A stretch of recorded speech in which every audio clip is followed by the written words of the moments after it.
Life in Fukuoka. फुकुओकामा जीवनयापन यो Fukuoka सिटीबाट प्रायोजित कार्यक्रम हो। नमस्ते, ओहाई गोजाइमास, म सरिता। यो लाइफ इन फुकुओका कार्यक्रममा फुकुओकामा बस्दै आउनुभएका नेपालीहरूका लागि सुरक्षित भई आरामदायक जीवनयापनका लागि आवश्यक जानकारीहरू नेपालीमा दिने आइरहेकी छु।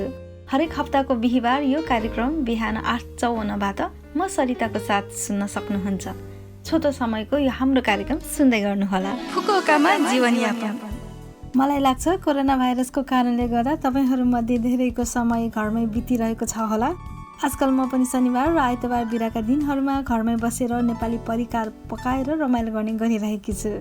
गएको शनिबार मात्रै घरमै मोमो बनाएर खाएँ, अनि आइतबार नेवारी खाना, चतामरी, बारा र आलुतामाको मज्जा लिएँ। तपाईहरूले पनि आफ्नै घरमा नेपाली परिकार बनाएर खाँदै हुनुहुन्छ होला। यसरी नै विदेशमा नेपाली स्वादको आनन्द लिने राम्रोसँग बस्नुहोस् है। फुकुओकामा जीवनयापन। आज पनि म फुकुओका सहरले जारी गरेका केही जानकारीमूलक सूचनाहरू लिएर आएकी छु। पहिलो सूचना रहेको छ कोरोना सम्बन्धी। फुकुओका सहरबाट सबै बासिन्दाहरूलाई कोरोना युगको नयाँ जीवनशैली अपनाउनका लागि अनुरोध गरिएको छ। जस्तै कि 3वटा मुख्य कुराहरूबाट बच्ने, अर्थात् हावा आवत जावत कम हुने, बन्द कोठामा नबस्ने, भिडभाडका ठाउँहरूमा नजाने अनि कुराकानी गर्दा दूरी बनाउने। त्यस्तै बस्दा 2 मिटरको दूरी बनाउने, बाहिर गएको बेला कुरा गर्दा मास्क लगाउने, घरमा फर्काउँदा हातमुख धुने आदि कुराहरूलाई व्यवहारमा ल्याउन अनुरोध गरेको छ। साथै नयाँ जीवनशैलीको रूपमा सक्दो अनलाइन सपिङ गर्ने र बजारमा किनमेल गर्दाखेरि इलेक्ट्रोनिक पेमेन्ट गर्ने, खानाको लागि पनि टेकआउट वा डेलिभरीबाट मगाउने अनि बस्दाखेरि दायाँ बायाँतिर बस्ने जस्ता कुराहरूमा ध्यान दिन अनुरोध गरिएको छ। विशेष गरी नयाँ जीवनशैलीको आधारभूत व्यवहारको रूपमा सबैको प्रयोग गर्दा मास्क अवश्य लगाउनु नै होला। फुकुओका प्रान्तमा आफ्नो जागिर गुमाएका विद्यार्थी तथा विदेशी विद्यार्थीहरूका लागि तुरुन्तै छोटो अवधिको लागि रोजगारको सृजना गर्ने हेतुले विभिन्न कार्यहरू अघि बढाउने निर्णय भएको छ। त्यस्तै जापान सरकारले अरुबाइतो गरिरहेका विद्यार्थीहरूको आयमा उल्लेखनीय कमी आएको र तोकिएको मापदण्डहरू पूरा भएको अवस्थामा अनुदान रकम प्रदान गर्ने निर्णय गरेको छ। विस्तृत जानकारी फुकुओका सिटीको होम पेजमा राखिएको छ।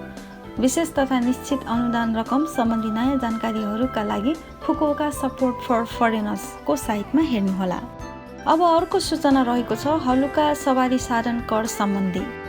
मोटरबाइक वा हलुका कार भएकाहरूले अप्रिल 1मा हलुका सवारी साधन कर तिर्नु जरुरी छ।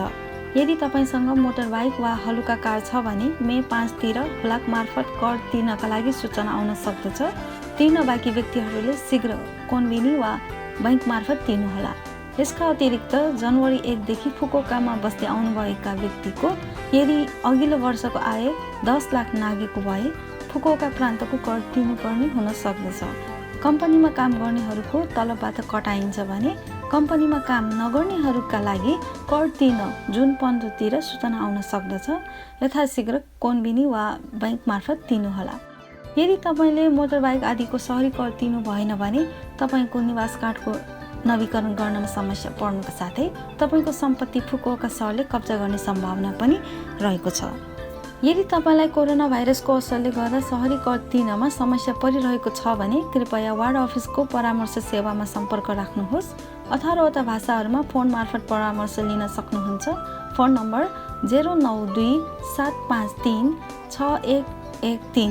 फेरि एकपटक 092-753-6113। यो नम्बरबाट सुरुमा दोभाषी सेन्टरमा फोन लाग्छ, त्यसपछि वार्ड अफिसमा सम्पर्क हुनेछ। त्यसपछि तपाईँ बस्ने वार्ड अनि करबारे तपाईँले बुझ्न चाहेको कुरा भन्नुहोला। यो फुकुओका सहरबाट जारी सूचना थियो।